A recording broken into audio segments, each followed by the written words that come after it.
Hello साथियों, मैं अभिषेक स्वागत करता हूं आप सभी का आपके अपने परिवार फिट आईटीआई पे। और ये एमपीपीजीसीएल के फुल कोर्स की कंप्लीट सीरीज़ चल रही है। इसके पीछे की 3 क्लासेस कंप्लीट हो चुकी हैं। तो मैं आशा करूंगा कि इसके पीछे की जो भी 3 क्लासेस हो चुकी हैं वो आप लोग देख चुके होंगे। अगर आपने नहीं देखा है तो उसको ज़रूर देखिएगा, है ना, क्योंकि वो बेसिक है और वहाँ से भी प्रीवियस ईयर में आपके क्वेश्चन पूछे गए थे और आगे भी क्वेश्चन पूछे जाएंगे, क्योंकि वो आपके ट्रेड का मूल परिचय है और सेफ्टी है। उसी में हमने 5S बताया था, उसमें हमने आग के बारे में बताया था, तो वो क्लास आप लोग मिस नहीं करेंगे, ये मैं आशा करता हूँ। आज की क्लास नंबर 4th है। इसके आगे की सीरीज़ हो सकता है कि डिसकंटिन्यू हो, 1-2 क्लासेस और भी आ सकती हैं। इसके अलावा हम प्रैक्टिस यूट्यूब पे करवा देंगे, ये मेरा वादा है आपसे, है ना, लेकिन वो एग्ज़ाम टाइम पे होगा। उससे पहले थ्योरी कवर करेंगे। तो ये कंप्लीट कोर्स आप चाहें तो ज्वाइन कर सकते हैं। हमारा एप्लीकेशन है, एप्लीकेशन की लिंक नीचे डिस्क्रिप्शन में मिल जाएगी। फिट आईटीआई ऐप सर्च करके भी आप प्ले स्टोर से डाउनलोड कर सकते हैं। इस कोर्स में आपको वीडियो क्लास मिलेगी जो कि थ्योरी रहेगी, साथ में क्लास की नोट्स मिलेगी। नोट्स हाथ से लिखी हुई प्रॉपर तरीके से, क्योंकि बोर्ड पे जो पढ़ाया जाता है मैं कोशिश करता हूँ कि वो आपको समझाने की कोशिश करूँ, तो उतना प्रॉपर वे में प्रॉपर तरीके से चीज़ें लिखित रूप में नहीं मिल पाती हैं, जिससे कि आप एग्जाम टाइम में उसका रिवीजन कर पाएँ। तो नोट्स आपको हाथ से लिखी हुई मिलेगी, कोई टाइपिस्ट से टाइप कराया हुआ नहीं रहेगा। इसके अलावा टेस्ट सीरीज़ अभी तक 2 टेस्ट अपलोड हो चुके हैं, तो ये टेस्ट सीरीज़ भी आप लोग ज़रूर अटेम्प्ट करिएगा। ये टेस्ट सीरीज़ कोर्स के साथ ही इंक्लूड रहेगी। ये टेस्ट सीरीज़ का फीचर मैं अलग से भी कर दूंगा। अगर आप लोग सेल्फ स्टडी कर रहे हैं, इसके अलावा आप लोग किसी अदर टीचर से पढ़ रहे हैं, तो आप सिर्फ और सिर्फ टेस्ट सीरीज़ लेकर के प्रैक्टिस कर सकते हैं। तो आपकी ट्रेड मशीनिस्ट है, फिटर है, वेल्डर है, मोटर मैकेनिक व्हीकल है, डीजल मैकेनिक है, या पंप ऑपरेटर वाले भी इस ट्रेड के लिए, इस वैकेंसी के लिए अप्लाई किए हैं फॉर्म, वो लोग अच्छे से इस प्रिपरेशन कर सकते हैं इस कोर्स को ज्वाइन करके। चलिए, तो आज की क्लास हम लोग शुरू करते हैं। आज का जो चैप्टर है वो क्या है? प्रॉपर्टीज ऑफ मेटल, है ना। प्रॉपर्टीज ऑफ मेटल यानी कि धातुओं के गुण, धातुओं के गुण। खूब ध्यान से समझिएगा। ये क्लास सिर्फ समझने के लिए है। नोट्स मैं एप्लीकेशन पे अवेलेबल करवाता ही हूँ, ये आपको पता है। खूब ध्यान से समझिएगा। कहीं भी कोई डाउट आए तो जस्ट एक कमेंट या एक मैसेज कर दोगे आप लोग, तो मैं फिर से वो टॉपिक अगली क्लास में इंक्लूड कर दूंगा। देखिए, इसमें हम लोग धातुओं के गुण के बारे में समझेंगे। धातुएं, मेटल के बारे में आप सबको पता होगा। मेटल के अगर बेसिक इंट्रोडक्शन या बेसिक परिचय की मैं बात करूं, इंट्रोडक्शन यानी कि परिचय, यानी कि परिचय। अब आपको तो पता है कि इस ब्रह्मांड में जितनी भी सारी चीज़ें हैं, है ना, जितनी भी चीज़ें हम लोग बनी बनाई देख रहे हैं कृत्रिम तरीके से, वो कहीं ना कहीं हमको नेचर, प्रकृति में ही विद्यमान मिलती है ना। प्रकृति में क्या मिलती है? विद्यमान मिलती है। उसी प्रकार से जो आपका मेटल है, यानी कि धातु है मेरे दोस्त, वो भी क्या मिलता है आपका? वो भी आपके इस धरती के अंदर से ही निकाला जाता है, इस पृथ्वी के अंदर से ही निकाला जाता है। और ये क्या है? एक प्रकार का खनिज पदार्थ है। क्या है दोस्त? धातु क्या है? एक प्रकार का खनिज पदार्थ है। खनिज पदार्थ है जिसको आप लोग अलग अलग खदानों से, अलग अलग माइंस से निकाल करके फिर उसको प्योरीफाई करते हैं, उसमें बहुत सारी प्रोसेस करते हैं, तब हमारे पास एक पूर्ण रूप से मेटल बन करके तैयार दिखता है। तो ये क्या है? एक प्रकार का खनिज पदार्थ है। खनिज पदार्थ है। अब जैसे मान चलिए कि आपको लोहा निकालना है, या मैग्नीज निकालना है, या आपको एल्यूमिनियम निकालना है, ये सब क्या है? धातुएं हैं, मेटल हैं। तो भाई सीधा सीधा एल्यूमिनियम आपको धरती के अंदर तो मिलेगा नहीं, आपको खनन के दौरान सीधा सीधा डायरेक्ट आपको एल्यूमिनियम तो मिलेगा नहीं। कुछ इस टाइप से अलग अलग स्ट्रक्चर मिलेंगे, अलग अलग क्या मिलेंगे आपको? खनिज पदार्थ मिलेंगे, जिसको हम लोग क्या बोलते हैं दोस्त? ओर बोलते हैं। ओर बोलते हैं। तो ओर किसको बोलते हैं? खनिज पदार्थ का जो रॉ मटेरियल होता है, कच्चा पदार्थ होता है, उसको हम लोग क्या बोलते हैं? ओर बोलते हैं। जैसे इसमें क्या हुआ है, आपको आपके सामने खदानों से क्या दिख रहा है? ओर दिख रहा है। इसका हम लोग क्या करेंगे? इसको हम लोग साफ सफाई करेंगे, जैसे कि निष्कर्षण करेंगे, इसका परिष्करण करेंगे, अलग अलग प्रोसेस होती हैं। उसके बाद हमारे पास फाइनली साफ और सुथरा मेटल बन करके तैयार होता है ना। अब देखिए, जो धातु होती है, इस धातु का आपके इंजीनियरिंग वर्कशॉप में, इंजीनियरिंग प्लांट में, या इंजीनियरिंग क्षेत्र में बहुत ही ज़्यादा उपयोग है। एक सुई से लेकर के, एक सुई से लेकर के, आप इस बात को खुद ही जानते हैं कि एक सुई से लेकर के हवाई जहाज तक, ये एक संज्ञा है। वैसा नहीं कि सुई और हवाई जहाज ही सिर्फ, इसके अलावा कहने का मतलब एक छोटी से छोटी चीज़ से लेकर के बड़ी से बड़ी चीज़ भी अगर आपको निर्माण करना है, बनाना है, तो आपको धातु की ज़रूरत पड़ेगी, है ना। तो सुई से हवाई जहाज तक ये सारी चीज़ें किसके द्वारा बनाई जाती हैं? धातुओं से ही बनाना संभव है। धातुओं से ही बनाना संभव है। बनाना संभव है।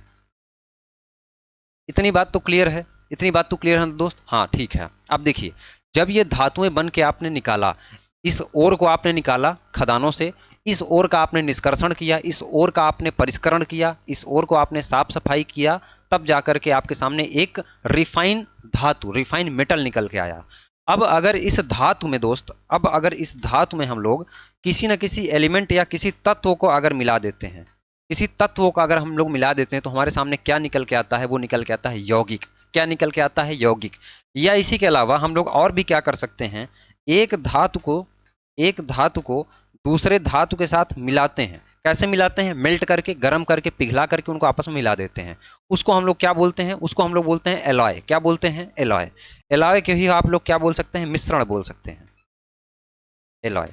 अब देखिए, मिश्रण, जैसे चीनी और पानी को आपने मिलाया तो उसको आप मिश्रण बोलेंगे, उसी प्रकार से धातुओं को जब आपस में मिलाया जाता है उसको हम लोग क्या बोलते हैं? एलॉय बोलते हैं।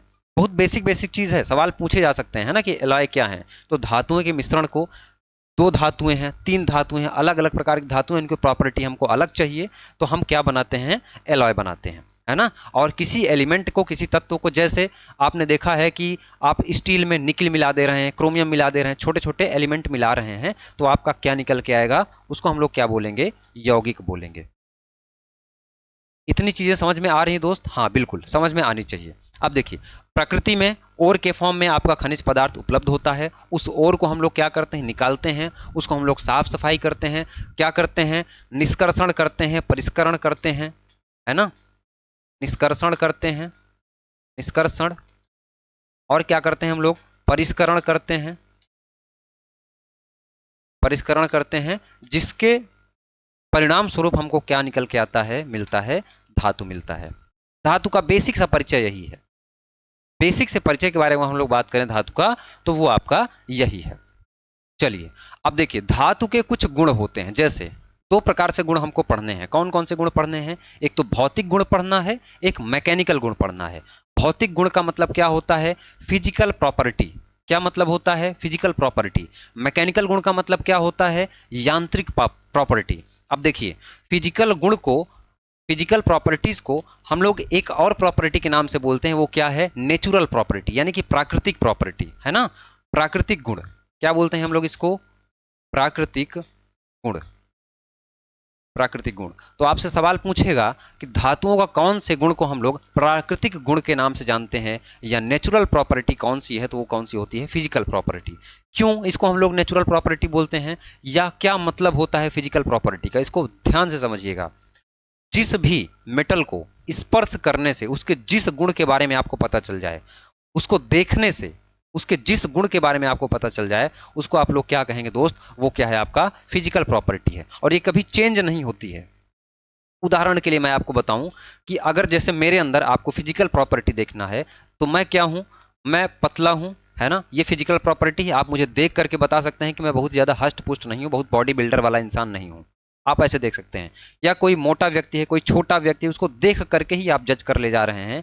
इसका मतलब है मेरे दोस्त कि वो क्या है? उसकी प्राकृतिक प्रॉपर्टी है, नेचुरल गुण है, वो उसकी फिजिकल प्रॉपर्टी है।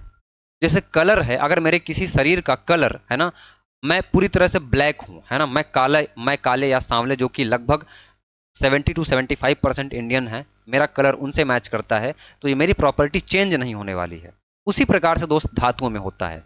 तो प्राकृतिक या फिजिकल प्रॉपर्टी की अगर मैं थ्योरी की बात करूं, या इसकी परिभाषा के बारे में बात करूं, तो स्पर्श करने से, देखने से जिनके बारे में पता चले, वो क्या होता है? आपका भौतिक गुण होता है, फिजिकल प्रॉपर्टी होता है, और ये कभी चेंज नहीं होता है।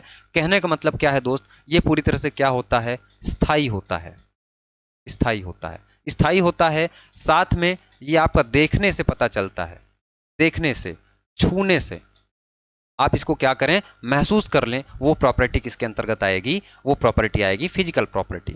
उदाहरण के लिए जैसे रंग, रंग में अगर हम लोग जाएं, तो जैसे आपने देखा है रंग के बारे में, जैसे कि पीला रंग है, अगर किसी धातु का पीला रंग है तो इसका मतलब क्या है? वो पीतल है ना। तो रंगों से जो है, रंगों से भी क्या होता है? आपके रंगों से धातुओं की पहचान होती है। रंगों से क्या होती है दोस्त? धातुओं की पहचान होती है। रंगों से धातुओं की पहचान हो सकती है, पहचान हो सकती है। अब देखिए, यहां से बहुत चीजें तो नहीं पूछी जाएंगी, लेकिन इसके आगे का जो टॉपिक है मैकेनिकल प्रॉपर्टी बहुत ही इंपॉर्टेंट है आप सबके एग्जाम के लिए। देखिए, रंगों से धातुओं की पहचान होती है। कैसे पहचान होती है? अगर मैं बेसिक सा रंग का इंट्रोडक्शन दूं तो अगर पीला कलर का कोई आपका मेटल है, अगर आपको कहीं दिख जाए कि भैया ये तो पीले कलर का है यानी कि येलो कलर का है, तो आप उसको बोलेंगे कि सर ये पीतल हो सकता है। क्या बोलेंगे? कि सर ये क्या हो सकता है? आपका पीतल हो सकता है। तो इसका अगर मैं कलर कोड लिखूं कुछ मटेरियल का, तो अगर पीला है तो वो क्या हो जाएगा? पीतल हो जाएगा। उसी तरह अगर कोई धातु आपके सामने उजली है, सफेद है, इसका मतलब क्या है? वो एल्युमिनियम है। अगर सफेद है इसका मतलब क्या है? वो एल्युमिनियम है ना। सफेद है तो इसका मतलब क्या है? कि वो एल्युमिनियम है। काले कलर में अगर कोई मेटल आपको मिल जाए, ब्लैक कलर में देखने को मिल जाए, तो इसका मतलब क्या है? वो क्या है दोस्त? लोहा है। उसी प्रकार से आपको लाल मिल जाए तो इसका मतलब क्या है? वो तांबा है ना। तांबा का मतलब कॉपर है। लाल मिल जाए मतलब क्या है? वो कॉपर है। कहने का मतलब क्या है? तांबा है। काला मिल जाए तो इसका मतलब क्या है दोस्त? वो लोहा है। इस प्रकार से हम लोग क्या कर रहे हैं? कलर से ही तो पता कर पा रहे हैं। तो ये क्या है? फिजिकल प्रॉपर्टी हुई, भौतिक गुण हुआ किसी भी मेटल का। उसके बाद फिर हम लोग आते हैं संरचना में। तो संरचना में भी जो है आपको, संरचना से भी आप पता कर सकते हैं। जैसे कि आपके पास एल्युमिनियम है, मान के चलिए, उस एल्युमिनियम को आपने क्या किया? बीच से कट कर दिया। जैसे ही आप एल्युमिनियम को कट करेंगे, उसके बीच में आपको रेसे दिखेंगे। रेसेस दिखेंगे। कैसे दिखेंगे रेसेस? वो एकदम सीधा सीधा दिखेंगे रेसेस, है ना। सीधे सीधे रेसेस दिखेंगे। इसका मतलब क्या है? कि वो आपकी एल्युमिनियम है। लेकिन लेकिन देखने से पता चल रहा है, लेकिन संरचना को आपको देखने के लिए आप नंगी आंखों से नहीं देख सकते हैं। इनको देखने के लिए कुछ अलग उपकरणों की जरूरत पड़ती है, जिसको हम लोग लैब में देखते हैं, है ना। तो अगर एल्युमिनियम है तो उसमें सीधी संरचना है, वहीं पे आपके पास कास्ट आयरन है तो उसकी संरचना कुछ ऐसी टेढ़ी मेढ़ी आपको देखने को मिल सकती है। कास्ट आयरन क्योंकि ब्रिटिल होता है, अभी पीछे आगे हम लोग पढ़ेंगे, भंगुर होता है, तो जैसे तैसे कहीं ना कहीं से उसका कोई सीरियल नहीं होता है, कोई उसका ऐसा नहीं कि वो सीधी रेखा में हो रहा है, इसीलिए कहीं ना कहीं से वो क्रैक हो जाता है। तो संरचना से भी दोस्त हम लोग क्या करते हैं? फिजिकल प्रॉपर्टी के बारे में पता करते हैं। इतनी बात क्लियर हुई। इसके बाद हम लोग आते हैं किस पे? अगला आपका प्रॉपर्टी क्या है? भार। अब भार को भी क्या कर सकते हैं आप? फिजिकल प्रॉपर्टी चेंज नहीं होगी। अब ऐसा नहीं कि आप इतना बड़ा ऑब्जेक्ट ले रहे हैं लोहे का, तो कहेंगे सर ये तो 5 किलो का था, हमने काट के कर दिया तो ये 2 किलो का हो गया। तो आप कह रहे हैं कि सर बदलता नहीं, लेकिन बदल क्यों रहा है? तो बदल नहीं रहा है। इस भार को जब भी आप लेंगे, इस भार को जब भी आप मानेंगे तो पर सेंटीमीटर क्यूब में मानेंगे। कैसे मानेंगे? प्रति सेंटीमीटर क्यूब। यानी कि 1 सेंटीमीटर क्यूब के क्षेत्रफल में, है ना, कितना वजन है उसका, इस अकॉर्डिंग आप लेंगे तो ये परिवर्तित नहीं होगा भार के मामले में। जैसे भार के मामले में हम लोग देखें तो शीशा जो लेड होता है वो आपका सबसे भारी होता है, और एल्युमिनियम जो होता है वो आपका क्या होता है? सबसे हल्का होता है। तो शीशा आपका क्या होता है? भारी। और एल्युमिनियम आपका क्या होता है दोस्त? हल्का होता है। हल्का होता है। एल्युमिनियम कैसा होता है? हल्का। इसीलिए एल्युमिनियम का यूज़ आप लोग देखोगे कि जो हवाई जहाज होता है, या जो स्पेस जेट, या जो रॉकेट विमान ऊपर भेजे जाते हैं, वो सारे ऑब्जेक्ट किसके बने होते हैं? एल्युमिनियम के बने होते हैं, जिससे कि आसानी से ऊपर क्या करे? वो उड़ सके। इतनी सी बात क्लियर है। अगले प्रॉपर्टी में हम लोग आए तो क्या है? आपका घनत्व है। घनत्व क्या है? मास पर यूनिट वॉल्यूम। यानी कि कितना द्रव्यमान है एक निश्चित आयतन एक्यूपाई कर ले रहा है, वो आपका क्या है? घनत्व है ना। यानी कि मास पर यूनिट वॉल्यूम। तो ये भी क्या है आपका? ये सारे एग्जाम्पल हैं फिजिकल प्रॉपर्टी के। आपसे डायरेक्ट ऑप्शन में पूछ लेगा कि भौतिक गुण के अंतर्गत निम्नलिखित में से कौन सा गुण आता है। तो आप देखिए, रंग भी आएगा, संरचना भी आएगी, भार भी आएगा, घनत्व भी आएगा, चालकता भी आएगी और गलनीयता भी आएगी। चालकता के बारे में अगर हम लोग बात करें तो चालकता क्या होता है? चालकता का मतलब यह है कि कोई भी मेटल वो क्या कर रहा है? इलेक्ट्रिसिटी को बढ़िया से क्या कर दे रहा है? ट्रांसमिट कर दे रहा है, पास कर दे रहा है, या ऊष्मा का क्या कर रहा है? बढ़िया से ट्रांसमिट कर दे रहा है ना। इलेक्ट्रिसिटी या हीट को क्या कर रहा है? ट्रांसफर कर रहा है। उसको हम लोग क्या बोलेंगे दोस्त? उसको हम लोग बोलेंगे, उसकी चालकता बोलेंगे। जैसे कॉपर हो गया आपका, एल्युमिनियम हो गया, वो बढ़िया चालक है ना। वहीं पे लोहा क्या है? कम चालक है। इसलिए आप लोग जब वायर लेने जाते हैं इलेक्ट्रिसिटी जो घरों में, जिससे कि आपके एनर्जी का लॉस ना हो, आपकी विद्युत का लॉस ना हो, आप लोग कोशिश करते हैं कि कॉपर या एल्युमिनियम की वायर लेकर के आए। इतनी बात क्लियर हुई। आगे हम लोग आए गलनीयता पे। गलनीयता का मतलब क्या होता है? Melting point. खूब पूछता है, अलग अलग मटेरियल का मेल्टिंग पॉइंट पूछता है। गलनीयता क्या होता है? वह ताप जिस पर वह ताप जिस पर जिस पर धातु पिघल जाए, धातु क्या हो दोस्त, पिघल जाए, पिघल जाए। जैसे घी है आपके पास, बटर है, आप लोग लेते हैं, अगर नॉर्मल उसको फ्रिज में आपने रखा है, चॉकलेट लिया है आपने, नॉर्मल फ्रिज में रखा उसको आपने, तो क्या है वो पूरी तरह से जमी हुई अवस्था में है, फ्रीज हुआ है, वो ठोस अवस्था में है। जैसे ही आप उसको बाहर निकालते हैं, गर्मी में लेकर के जाते हैं, वो मेल्ट हो जाता है, पिघल जाता है। तो कोई ना कोई टेम्परेचर होगा, मैं मान के चलता हूं कि आपके चॉकलेट का टेम्परेचर कितना है, 37 डिग्री सेंटीग्रेड या 35 डिग्री सेंटीग्रेड पर आप लेकर के जाते हैं, तो आपका चॉकलेट क्या होता है, पिघल जाता है। उसी प्रकार से जो धातुएं होती हैं, जैसे लोहा हो गया, अब लोहा में जैसे अलग अलग प्रकार के, जैसे कास्ट आयरन हो गया, उसका मेल्टिंग पॉइंट कितना होगा, लगभग 1200 डिग्री सेंटीग्रेड। रॉट आयरन हो गया तो उसका मेल्टिंग पॉइंट कितना हो जाएगा, लगभग 1600 डिग्री सेंटीग्रेड हो जाएगा, है ना। यानी कि 1600 डिग्री सेंटीग्रेड तक अगर हम लोग गर्म कर दें रॉट आयरन को, तो वो ठोस अवस्था में नहीं रह पाएगा, वो पिघल जाएगा, बहने लगेगा, है ना। वो क्या होता है, आपका गलनीयता होता है, उसको हम लोग क्या बोलते हैं, मेल्टिंग पॉइंट बोलते हैं, जो कि किस प्रॉपर्टी के अंतर्गत आता है, फिजिकल प्रॉपर्टी के अंतर्गत आता है, यानी कि भौतिक गुण के अंतर्गत आता है मेरे दोस्त, है ना। अगर मैं एक छोटा सा चार्ट आपके लिए बना करके दिखाऊं, है ना, एक अगर मैं छोटा सा चार्ट आपके लिए बनाऊं, थोड़ा सा ब्राइटनेस का इशू है क्या, एक मिनट रुकिएगा, बैकग्राउंड को वाइट कर लेते हैं, चलिए ठीक है। देखिए अगर मैं मेल्टिंग पॉइंट और इधर साइड क्या लिखूं, मेटल लिखूं, मेटल लिखूं, मेटल में जैसे आपके पास रॉट आयरन है, आपके पास अगर रॉट आयरन है, हिंदी में मैं लिखता हूं, ठीक है, जिससे किसी को दिक्कत ना हो, रॉट आयरन,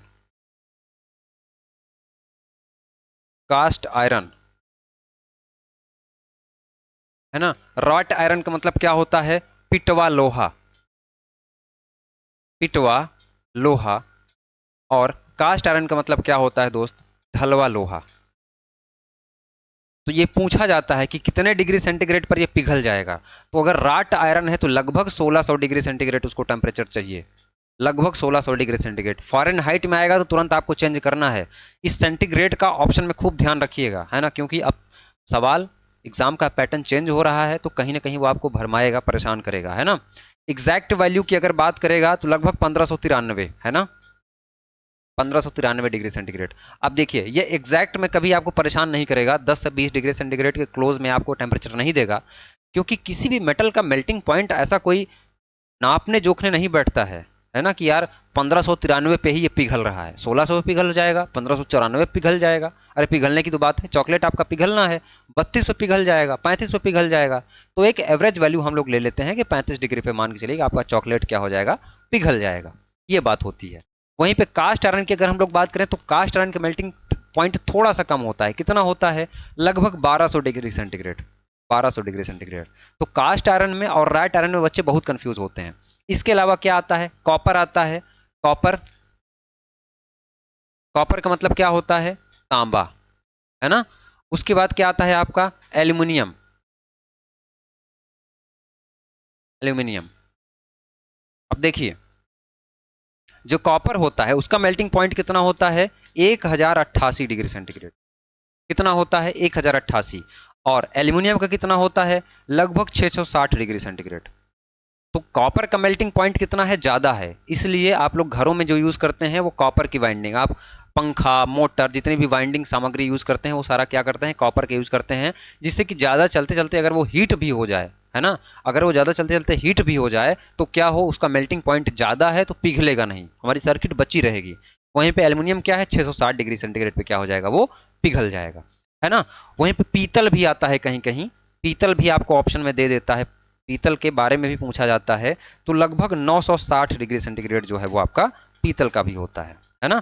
तो पीतल, aluminium, copper, cast iron, wrought iron, इसके अलावा टंगस्टन होता है जिसका मेल्टिंग पॉइंट लगभग 3410 या 3370 डिग्री सेंटीग्रेड, है ना, टंगस्टन, है ना, 3410 3410 डिग्री सेंटीग्रेड ही आप लिखें, या 3390, 3393, मैंने बताया ना 3370, कोई फिक्स वैल्यू इसकी नहीं होती है ना। वहीं पे लेड और टिन, है ना, लेड और टिन, अगर हम लोग लेड और टिन पे जाएं तो लेड और टिन वही वाला लेड और टिन है जो आप लोग सोल्डर में यूज करते हैं, है ना। तो लेड का melting point 327 degree centigrade, lead का मेल्टिंग पॉइंट 327 डिग्री सेंटीग्रेड, है ना। और उसके बाद आपका क्या आता है, टिन आता है ना, टिन। तो टिन का मेल्टिंग पॉइंट लेड से थोड़ा कम होता है, कितना, लगभग 100 कम, लगभग 232 डिग्री सेंटीग्रेड। कितना होता है दोस्त, लगभग 232 डिग्री सेंटीग्रेड। पावर का ड्रॉप बार बार हो रहा है, ठीक है। ये क्या हुआ दोस्त, ये हुआ आपका मेल्टिंग पॉइंट। इसको तैयार करिएगा, इस खाके को लिखिएगा, यहां से सवाल आपके बनेंगे। तो चीज़ें क्लियर हुई, हमने क्या बात की, हमने फिजिकल प्रॉपर्टी के बारे में अच्छे से डिटेल अध्ययन कर लिया है।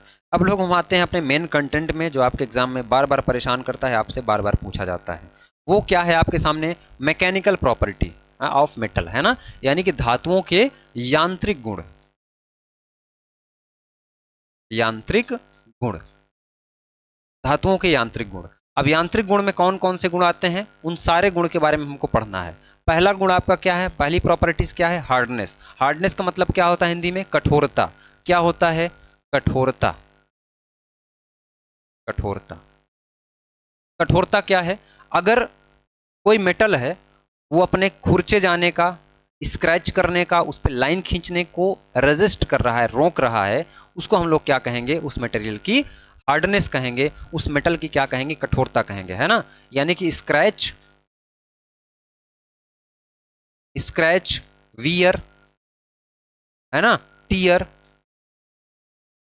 यानी कि घिसाव, स्क्रैच का, घिसाव का विरोध करे, घिसाव का क्या करे, विरोध करे, विरोध करे। जैसे आपके पास कोई एक लोहे की ऑब्जेक्ट है, स्टील की ऑब्जेक्ट है, माइल्ड स्टील की या एल्यूमिनियम की है, इस पे आपका क्या करेंगे, एक हाई कार्बन स्टील के नुकीले से क्या करेंगे, स्क्रैच करेंगे। जब आप स्क्रैच करेंगे तो आप ये पाएंगे कि अगर आपके पास एल्यूमिनियम की कोई प्लेट है, उस पर आपने स्क्रैच किया तो उसमें ज़्यादा बड़ी लाइन आ गई, बहुत आसानी से उसमें स्क्रैच आ गया। वहीं पे आप देखेंगे कि आप निकिल पे कर रहे हैं, स्टेलाइट पे कर रहे हैं, है ना, डायमंड पे कर रहे हैं, तो उसमें किसी प्रकार का कोई निशान नहीं बन रहा है। तो आप क्या कहेंगे कि भाई डायमंड आपका ज़्यादा हार्ड है, डायमंड की हार्डनेस क्या है, ज़्यादा है, क्योंकि उसमें खुरचने से कोई असर नहीं हो रहा है। वहीं पे एल्यूमिनियम में क्या हो रहा है, जैसा ही आप खुरचते हैं तुरंत क्या हो जा रहा है, वहाँ पे स्क्रैच आ जा रहा है। ये क्या होता है दोस्त, ये होता है आपका हार्डनेस होता है, हार्डनेस यानी कि कठोरता। इसको हम लोग व्यक्त कैसे करते हैं, तो एक मोह स्केल होता है, मोह पैमाना, मोह पैमाना। अब मोह पैमाना कहां से कहां तक चलता है, तो 1 नंबर से 10 नंबर तक चलता है ये। 1 नंबर का मतलब ये है कि वो धातु बहुत मुलायम है, तो उसको हम एक मोह का बोलेंगे, है ना। एक मोह में जैसे एक टाल्क का पत्थर आता है, क्या आता है, टाल्क का पत्थर आता है। टाल्क का पत्थर बहुत ही मुलायम, बहुत ही सॉफ्ट होता है, उसमें हार्डनेस बिल्कुल नहीं होती है। उसी का यूज आप लोग जो पाउडर लगाते हैं ना, ठंडे ठंडे डर्मी कूल का आया मौसम, हिमालय, नवरत्न, इस टाइप के जो पाउडर बनाए जाते हैं वो इसी पत्थर से बनाया जाता है। तो वो एक्चुअल में आप वो पत्थर लगा रहे होते हैं, उसके साथ में कुछ इंग्रेडिएंट मिलाए जाते हैं जिससे उसकी खुशबू बरकरार रहे। तो उसका मोह स्केल कितना होता है, 1 होता है। इसका मतलब क्या है कि वो मुलायम है, मुलायम है। वहीं पे हम लोग 10 नंबर की बात करें तो जो सबसे ज़्यादा हार्डेस्ट मटेरियल आपके पास आता है वो क्या आता है, हीरा आता है, जिसका मोह स्केल पे क्या होता है, आपका नंबर 10 होता है। हीरा यानी कि डायमंड। अब डायमंड को आप खुरच के देखो, पता चल जाएगा है ना कितना हार्ड है, इसलिए उसको हमने मोह स्केल में 10 नंबर पे रखा। इतनी बात क्लियर हुई। देखिए छोटी सी चीज़ और पूछ सकता है कि सबसे लोएस्ट हार्डनेस वाला यानी कि सबसे मुलायम धातु आपके पास कौन सी है, तो लेड और टिन है ना। क्या है, लेड और टिन। लेड एंड टिन क्या होते हैं, सबसे कम हार्डनेस वाले मटेरियल हैं, सबसे कम हार्डनेस। हाई हार्डनेस वाले आप देखेंगे तो हीरा तो आपके पास है ही, लेकिन आप जो इंजीनियरिंग में यूज़ करते हो जैसे स्टील हो गया, आपका टाइटेनियम हो गया, ये सब हाई हार्डनेस वाले मेटल हैं। स्टील हो गया, और आपके पास क्या हो गया, स्टेलाइट हो गया, टाइटेनियम हो गया, है ना। ये सब क्या हैं, बहुत ही हाई हार्डनेस वाले आपके पास क्या हैं, मेटल हैं, धातुएं हैं। तो इनकी कठोरता क्या होती है, ज्यादा होती है एज कंपेयर टू लेड और टिन। तो मैंने समझाने की कोशिश की, मोह स्केल, है ना। अब इसको हम लोग चेक कैसे करते हैं, है ना, कुछ टेस्ट बनाए गए हैं। इनको टेस्ट कैसे करेंगे किसी मेटल को, तो लगभग 2 से 3 टेस्ट हम लोग पढ़ते हैं। जैसे कि रॉकवेल टेस्ट के बारे में आपने सुना होगा, ब्रिनेल हार्डनेस टेस्ट के बारे में आपने सुना होगा। Rockwell hardness test, Brinell hardness test और एक विकर्स हार्डनेस टेस्ट होता है। इसके बारे में डिटेल में नहीं जाना है, जब हम लोग अंदर डिटेल में पढ़ेंगे। अभी हम लोग प्रॉपर्टीज पढ़ रहे हैं तो सिर्फ इतना ही जानिए। फिलहाल इनकी टेस्टिंग के लिए जो आप लोग यूज़ करते हैं उसको आप लोग ज़रूर लिखिए, है ना। टेस्टिंग के लिए कौन कौन सी चीज़ें यूज़ करते हैं, तो विकर यूज़ करते हैं, विकर यूज़ करते हैं, फ्रिनेल यूज़ करते हैं, और क्या यूज़ करते हैं, रॉकवेल यूज़ करते हैं, रॉकवेल। ये टेस्ट हैं। इन टेस्ट के दौरान हम लोग क्या चेक करते हैं कि किस मटेरियल की हार्डनेस कितनी है, और किस में मेजर करते हैं, किस में मापते हैं, वो क्या है आपका स्केल, मोह स्केल है, जो कि 1 से लेकर के 10 तक चलता है। इतनी बात क्लियर हुई, आगे बढ़ते हैं। अगली प्रॉपर्टी हमारी क्या है, ब्रिटलनेस है। ब्रिटलनेस का मतलब क्या होता है, भंगुरता, भंगुरता, भंगुर, है ना। बोलते हैं ना कि हमारा जो है वो जो भी इस संसार में है सब ब्रिटिल है, सब भंगुर है, कुछ भी नश्वर नहीं है। तो भंगुर का वही मतलब है कि अगर थोड़ा सा भी झटका लगा तो टुकड़ों टुकड़ों में टूट जाए। ऐसा, जैसे ग्लास आपने देखा होगा, कांच, कांच पे आपने थोड़ा सा भी, हल्के से भी आपने इम्पैक्ट लोड दिया, हल्के से भी आपने उसमें आघात किया, वो क्या हो जाता है, तुरंत टुकड़ों टुकड़ों में क्या होता है, टूट जाता है। उसी प्रकार से आपका क्या है, कास्ट आयरन, है ना। तो किसी छोटे से छोटे, छोटे से छोटे इम्पैक्ट को, इम्पैक्ट को सहन ना कर पाना। अब सहन ना कर पाना का मतलब क्या है, वो क्या हो जाता है, टुकड़ों में टूट जाता है, टुकड़ों में टूट जाता है ना। हल्का सा भी आपने उसमें लोड दिया, इम्पैक्ट दिया, उसको आपने किसी तरह से मारा, तोड़ा फोड़ा हैमर से, वो क्या हो जाएगा, तुरंत ऐसे टुकड़ों में, है ना। कोई एक जगह से फेल नहीं होता है, वो हर जगह से वो क्या होता है, फेल हो जाए। जैसे एक कांच की एक छोटी सी आपके पास ग्लास रखी हुई है, इसको आपने देखा कि यहाँ पे पूरी अच्छे से भरी हुई है, आपने इसको तोड़ना, एक बार आपने इम्पैक्ट किया, इसमें आघात किया, ये क्या हुआ, पूरा टुकड़ों टुकड़ों में टूट गया। इसी प्रकार से कास्ट आयरन होता है। कास्ट आयरन को अगर आपने व्यावहारिक जीवन में देखा होगा तो हल्का से उसमें हैमर किया, आपने चोट दिया, वो 3-4 टुकड़ों में अगल बगल कहीं ना कहीं से क्या होता है, चटक जाता है, टूट जाता है ना। तो उदाहरण के लिए आप किसको ले सकते हैं, कांच को ले सकते हैं, साथ में आप किसको ले सकते हैं, ढलवा लोहा को, ढलवा लोहा, यानी कि cast iron, cast iron. Clear हुई इतनी सी चीज। ये क्या है दोस्त, आपका ब्रिटलनेस है, भंगुरता है, जो कि एक मैकेनिकल प्रॉपर्टी है, यांत्रिक गुण है मेटल का, धातु का क्या है, यांत्रिक गुण है। अगले नंबर पे आपका क्या आता है, चीमड़पन। चीमड़पन का मतलब क्या होता है, टफनेस। अब टफनेस ये समझिए कि आपने ब्रिटलनेस में जैसे देखा है ना, आपने क्या देखा कि ब्रिटलनेस में जैसे ही आपने हैमर से चोट किया, है ना, जैसे ही आपने हैमर से चोट किया वो तुरंत टूट गया। अब टफनेस में क्या है, चीमड़पन में क्या है, आपने हैमर से कितना भी चोट मारा वो क्या हो जाएगा, टूटेगा नहीं, मुड़ गया, बेंड हो गया, है ना। और वहीं पे अगर ब्रिटिल होता है तो क्या होता है, यहां से टूट जाता है। ये दो फिगर मैंने बना के इसीलिए दिखाने की कोशिश की है कि अगर ब्रिटिल मटेरियल है हमारे पास, कोई ब्रिटिल धातु है, उसको आपने हैमर में ऐसे वाइस है, ये बेंच वाइस है, इस बेंच वाइस में हमने फंसाया, क्लैंप किया, हैमर से हमने आघात किया, जैसे ही इंपैक्ट लोड इसमें दिया, ये क्या हुआ, यहां से टूट गया। जब टूट गया तो उसको हम लोग बोलेंगे कि ये मटेरियल कैसा है, ब्रिटिल है, यानी कि भंगुर है। और नहीं टूटा तो उसको हम लोग क्या बोलेंगे, टफ है दोस्त, यानी कि क्या है, वो चीमड़ है। बोलते हैं ना कि बहुत चीमड़ चीज है ये, यानी वो टूट नहीं रही है, वो क्या है, चीमड़ है। अब देखिए, इस दो चीज से आपको ये क्लियर हो रहा है कि ब्रिटिल का जस्ट उल्टा हो रहा है क्या, आपका टफनेस। तो ये भी आपसे पूछा जाता है कि टफनेस जो है वो किसका अपोजिट होता है, या ब्रिटलनेस का अपोजिट क्या होता है, टफनेस का अपोजिट क्या होता है। तो देखिए, चीमड़पन क्या होता है, आघात को,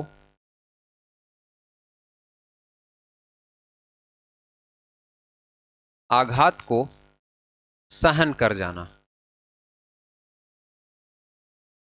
सहन कर जाना, है ना। यानी कि इंपैक्ट लोड, इंपैक्ट लोड को बिना फ्रैक्चर, टूट जाना यानी कि फ्रैक्चर, है ना, बिना फ्रैक्चर सहन कर जाना, सहन कर जाना उस धातु की,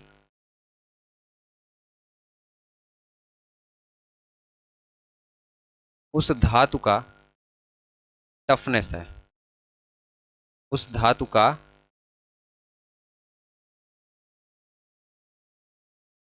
टफनेस गुण है। जैसे चीजल, जैसे क्या, चीजल, चीजल के बारे में आपने पढ़ा है। चीजल का मतलब क्या होता है, छैनी। पत्थर वत्थल काटने में या लोहे की स्क्रैपिंग में, लोहे को भी काटने छाटने में कहीं से कटिंग टूल है, एक प्रकार का टूल वाले चैप्टर में मैंने पढ़ाया है इसको। देखिए ये क्या है, ये चीजल है।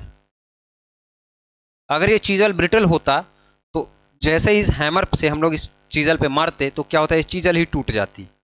लेकिन ये चीजल ऐसी बनाई गई है कि ये क्या है, बहुत ज़्यादा टफ है। क्या है, इसको हार्डनिंग और टेम्परिंग के द्वारा क्या कर दिया गया है, बहुत ज़्यादा टफ बना दिया गया है।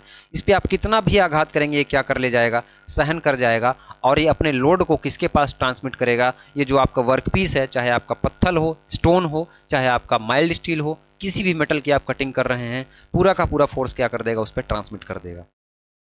ये क्या कहलाता है दोस्त, ये आपका क्या कहलाता है, चीमड़पन कहलाता है। और चीमड़पन, चीमड़ता भंगुरता की विपरीत प्रॉपर्टी है। प्रॉपर्टी है, क्या है, चीमड़ता भंगुरता की विपरीत प्रॉपर्टी है। इसका मतलब है कि भंगुरता भी चीमड़ता की विपरीत प्रॉपर्टी है। इस चित्र के माध्यम से हमने आपको दोनों को इसको दिखाने की कोशिश की है ना। टफनेस यानी कि चीमड़पन वर्सेस ब्रिटलनेस यानी कि भंगुरता। आगे बढ़ा जाए, अगली प्रॉपर्टी आपकी क्या है दोस्त, अगली प्रॉपर्टी है आपकी डक्टिलिटी यानी कि तन्यता। अब तन्यता क्या है, धातु का वह गुण, धातु का वह गुण जिससे वह स्वयं को वायर के फॉर्म में क्या कर पाए, कन्वर्ट कर पाए, है ना। अगर किसी धातु को आप क्या कर रहे हैं, खींच करके पतला से पतला वायर बना सकते हैं, उसको हम लोग क्या कहेंगे, उस धातु का डक्टिलिटी गुण कहेंगे, है ना। तो drawn into wire shape, wire shape, है ना। इसका मतलब क्या हुआ, किसी धातु का वह गुण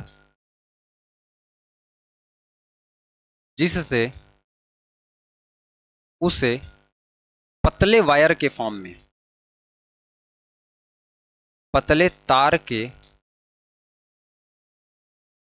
रूप में बनाया जा सके, क्या किया जा सके, बनाया जा सके, वह उस धातु की डक्टिलिटी है।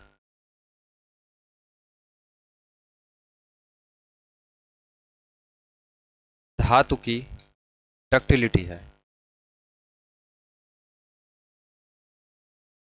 जैसे डक्टिलिटी का सीधा उदाहरण आप लोग घर में कॉपर का वायर यूज कर सकते हैं, एल्यूमिनियम देख सकते हैं। और सबसे ज़्यादा अगर हम लोग ये देखें कि किसकी डक्टिलिटी होती है, वो किसकी होती है, सोना यानी कि गोल्ड।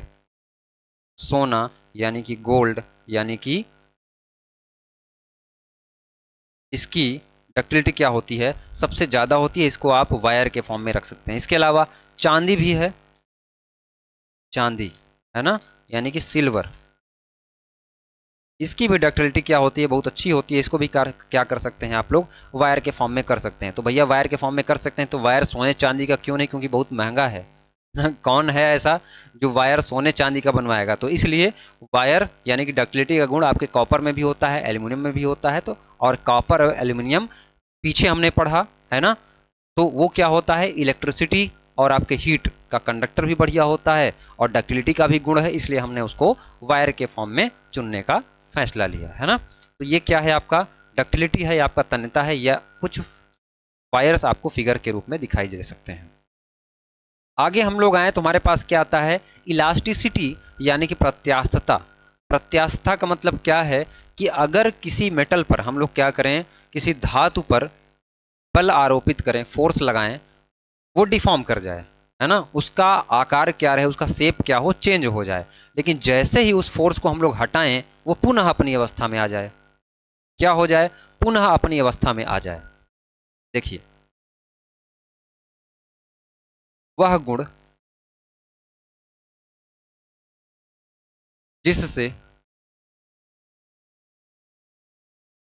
जिसके कारण मेटल अपनी शेप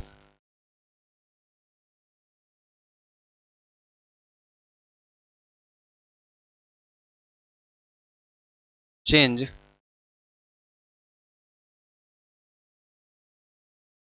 कर ले और भार हटाने पर पुनः अपनी अवस्था में आ जाए, पुनः अपनी अवस्था में आ जाए। इसका मतलब कोई रबड़ है, वो रबड़ पहले इतना सा है, उसको आपने खींचा, इतना हो गया। अब खींचे हुए हैं आप, मतलब लोड लगा हुआ है, तो ठीक है, वो शेप अपना चेंज कर दिया है। जैसे उसको आपने छोड़ा, लोड हटाया, वो फिर से अपनी अवस्था में आ गया। वो क्या है? उसका इलास्टिसिटी है, उसका प्रत्यास्थता है ना? क्लियर है? जैसे माइल्ड स्टील है ना, माइल्ड स्टील। आगे हम लोग पढ़ेंगे। ये क्या है? आपका प्लास्टिसिटी का गुण है, प्रत्यास्थता का गुण है। अब आगे देखें, इलास्टिसिटी है ना, इसके आगे क्या है? आपका प्लास्टिसिटी है। जस्ट इलास्टिसिटी का अपोजिट होता है सुघट्यता। किसी मेटल को अगर आप खींच रहे हैं, मान के चलिए कि माइल्ड स्टील है आपके पास, स्टील है, मृदु इस्पात है, उसको आप लोग खींचना शुरू किए, तो एक समय तो ऐसा रहेगा जब तक आप उसको छोड़ेंगे वो अपनी फिर से अवस्था में आ जाएगा। लेकिन एक अवस्था तो ऐसी होगी जिसके बाद उसको जबरदस्ती आप खींचते चले जा रहे हैं, खींचते चले जा रहे हैं, उसके बाद वो लौटे ही ना, उतने पे ही रह जाए। बस वही चीज आपकी क्या है? प्लास्टिसिटी है ना? यानी लोड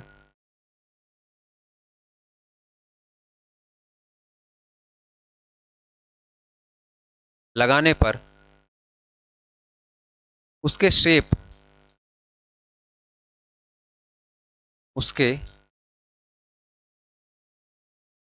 और साइज में परमानेंटली, है ना, परमानेंट डिफॉर्मेशन हो जाए, यानी परिवर्तन हो जाए, है ना? परिवर्तन परिवर्तन हो जाए, उसे प्लास्टिसिटी कहते हैं। प्लास्टिसिटी कहते हैं।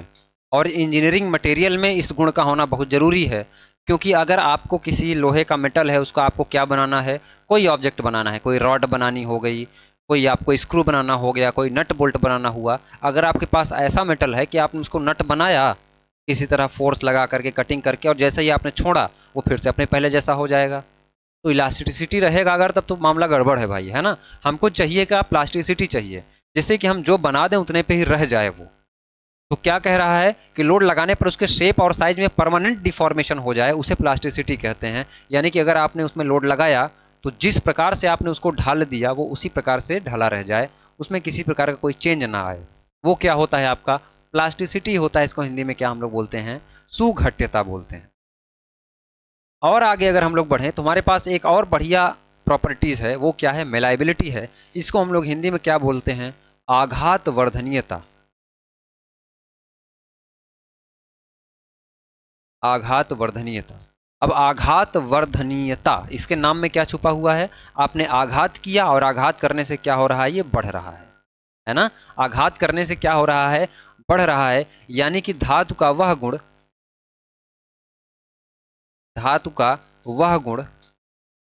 जिससे उसे चादर के रूप में बनाता है, उसे आघात वर्धनीयता कहते हैं। क्या कहते हैं? आघात वर्धनीयता कहते हैं। आघात वर्धनीयता कहते हैं। जैसे मिठाइयों में आपने चांदी की बर्क देखी होगी ना, मिठाई आप लोग लेने जाते हैं, उसके ऊपर एक चांदी की पतली सी पन्नी, झिल्ली लगी होती है। बहुत छोटे से सिल्वर के, बहुत ही छोटे से, चांदी बहुत कॉस्टली होती है, बहुत ही छोटे से चांदी के एक टुकड़े को लेकर के हम लोग क्या करते हैं, बकरे की खाल में क्या करते हैं, उसको लगा करके उसको 2 घंटे 3 घंटे तक लगातार उसको पीटते हैं। आप सर्च करिएगा, देखिएगा इस बात को कि कैसे मिठाइयों के ऊपर जो चांदी की बरक लगाई जाती है, एक बहुत ही छोटा सा मेटल। और चांदी क्या है, बहुत ही अच्छा आघात वर्धनीय है। सोना भी क्या है, बहुत ही अच्छा आघात वर्धनीय है। तो उदाहरण के लिए क्या लिखेंगे आप, जैसे आपका चांदी हो गया, जैसे आपका सोना हो गया, इन सबको आप क्या कर सकते हैं, पीट पीट करके किसी भी आकार में चादर जैसा बना सकते हैं, है ना। तो चांदी की छोटी सी बरक क्या है, आपकी मिठाई की पतली झिल्ली बन जाती है ना। क्या बन जाती है, झिल्ली बन जाती है। वो आपके आघात वर्धनीयता गुण से ही संभव है, बन जाती है। अगर चांदी के अंदर ये आघात वर्धनीयता वाला गुण नहीं होता तो हम लोग उस छोटे से चांदी के टुकड़े को पीट पीट करके, और सोचिए कितना छोटा सा, आप देखेंगे सर्च करिएगा, बहुत छोटा सा, उससे 400 500 इतनी बड़ी बड़ी पतली पतली झिल्ली बन सकती है ना। लगभग 1 ग्राम से भी कम अगर आपके पास चांदी है तो उसका आप 400 से 500 बड़ी बड़ी पतली पतली झिल्ली बना सकते हैं, जिसको आप मिठाइयों में डालते हैं और खाते हैं, है ना। तो वो किस गुण के कारण है दोस्त, वो है आपकी मेलाइबिलिटी के कारण, आघात वर्धनीयता के कारण। अगला आपका क्या है, फटीग रेजिस्टेंस। अब फटीग रेजिस्टेंस का मतलब, फटीग एक ऐसा गुण होता है कि बार बार अगर किसी मेटल पर आप साइक्लिक लोडिंग कर रहे हैं फिर अनलोडिंग कर रहे हैं, यानी कि आप लोड लगा रहे हैं फिर छोड़ रहे हैं, लोड लगा रहे हैं फिर छोड़ रहे हैं। उदाहरण के लिए जैसे कोई साफ्ट है, साफ्ट घूमता है, साफ्ट पर लगातार क्या हो रहा है, मरोड़ बल लग रहा है, लगातार बल लग रहा है, उसको हम लोग क्या बोलेंगे, साइक्लिक लोडिंग बोलेंगे। यानी कि चक्रीय भार, लगातार चक्रीय भार को सहन कर सके, उस गुण को हम लोग क्या बोलते हैं, फटीग रेजिस्टेंस बोलते हैं। क्या बोलते हैं, फटीग रेजिस्टेंस बोलते हैं। क्रीप होता है तो क्रीप अलग चीज है। क्रीप हो सकता है कि क्रीप भी आपको ऑप्शन में मिल जाए, तो बहुत लोग क्रीप टिक करके आ जाएं। तो क्रीप का मतलब ये होता है कि 100 साल 150 साल 200 साल तक टाइम के साथ साथ मटेरियल पे बहुत ज़्यादा लोड लगा दिया गया। जैसे आपका घर बनता है तो घर के बाहर बारजे लगे होते हैं, उस पर क्या है, स्टील की छोटी छोटी पतली पतली बार लगी होती है ना, उसी से लिंटर डलता है। 150 200 साल बाद धीरे धीरे क्या होने लगती है, वो मुड़ने लगती है। तो क्या होता है, टाइम के साथ साथ, टेम्परेचर के साथ साथ उसमें क्या हो रहा है, धीरे धीरे डिफॉर्मेशन हो रहा होता है, उसको हम लोग क्रीप बोलते हैं। उसमें लोड एक बार लग गया है, थोड़ा सा पावर का फेलियर हो गया था फटीग रेजिस्टेंस वो भी चेक कर रहा था, बट कोई नहीं, हम लोग आते हैं अपने टॉपिक पे, है ना। तो फटीग रेजिस्टेंस वो हो गया, क्रीप भी हमने बता दिया। अब आगे हम लोग बढ़ें अगर, तो आगे आपका एक और प्रॉपर्टी आता है, मशीनेबिलिटी। अब मशीनेबिलिटी क्या है, मशीनेबिलिटी यानी कि मशीनन योग्यता किसी भी मेटल की, जैसे कि वो कट करने योग्य हो, बढ़िया कटिंग हो उसमें, बढ़िया ड्रिलिंग हो उसमें, है ना। उसका शेपर, प्लेनर, स्लॉटर, अलग अलग जो मशीनें होती हैं उसको जिस फॉर्म में हम लोग दें उस फॉर्म में होता जाए। तो मशीनन योग्यता जो होती है किसी भी मेटल की, उसको हम लोग क्या बोलते हैं, मशीनेबिलिटी बोलते हैं। यानी कि मशीन करने योग्य हो, मशीनन योग्यता, मशीनीय योग्यता, ना। अब मशीनिंग करना है तो उसको कट भी करना है अलग अलग एंगल पे, उसमें नर्लिंग भी करना है, उसको चैम्फरिंग भी करना है, अलग अलग प्रोसेस होती हैं, हम लोग आगे पढ़ेंगे। तो उसको हम लोग क्या बोलते हैं, मशीनेबिलिटी बोलते हैं। आगे बढ़ें तो एक इंपॉर्टेंट टर्म आता है हमारे पास, फैक्टर ऑफ सेफ्टी, है ना। क्या आता है हमारे पास, फैक्टर ऑफ सेफ्टी। अब फैक्टर ऑफ सेफ्टी पढ़ने से थोड़ा सा पहले एक छोटा सा फिगर हम लोग देखते हैं। ये स्ट्रेस स्ट्रेन का डायग्राम है, इधर वाली लाइन से हम लोग स्ट्रेस दिखाते हैं, इधर वाली लाइन से हम लोग स्ट्रेन दिखाते हैं।